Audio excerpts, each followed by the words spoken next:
গত কয়েক বছরে ফরিদপুরের চরাঞ্চলের চাষিরা প্রথাগত চাষ ছেড়ে ঝুঁকছে লাভজনক ফসলে। জেলার দুর্গম চরাঞ্চল ছেয়ে গেছে সবুজে, যেখানে বিভিন্ন জাতের ভুট্টা আবাদ করছেন কৃষকেরা। চলতি বছরের রবি মৌসুমে জেলা জুড়ে ৬,০০০ হেক্টর জমিতে ভুট্টার আবাদ হয়েছে, আর উৎপাদন লক্ষ্যমাত্রা নির্ধারণ করা হয়েছে ৬০,০০০ টন। চাষিরা বলছেন, এবারে আবহাওয়া ভালো থাকায় পদ্মা ও মধুমতি চরাঞ্চলে ফলন ভালো হয়েছে। এছাড়া প্রতি বিঘা জমিতে সর্বোচ্চ ১৭,০০০ টাকা ব্যয় করে সেখান থেকে ৪০ থেকে ৪৫,০০০ টাকার ভুট্টা বিক্রির আশা করছেন তারা। ভুট্টার ফসল খুব ভালো হয়েছে, দামও ভালো, সবাই খুশি হয়েছে। হ্যাঁ, এই দেশে কিনে অন্য দেশে নিয়ে বেচতেছি, বিক্রি দিতেছি।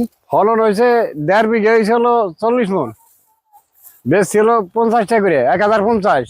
ভুট্টা ইনশাল্লাহ ভালোই হয়েছে, ভুট্টা সব জায়গায় যায়।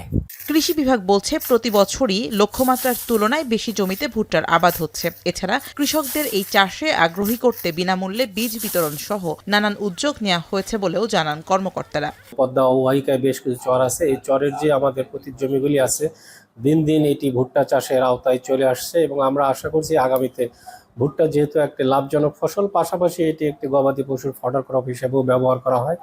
সেদিক থেকে কৃষকেরা যেহেতু এখানে ভালো একটা মুনাফা পায় এবং আমরা আশা করছি যে আগামীতে ভুট্টার আবাদ আরও এখান থেকে সম্প্রসারিত হবে। গেল বছর এই জেলায় ১১,৫২৭ টন ভুট্টা উৎপাদন হয়, যার বাজার মূল্য ছিল ৩৪,৫৮,০০,০০০ টাকা। এখন ফরিদপুর।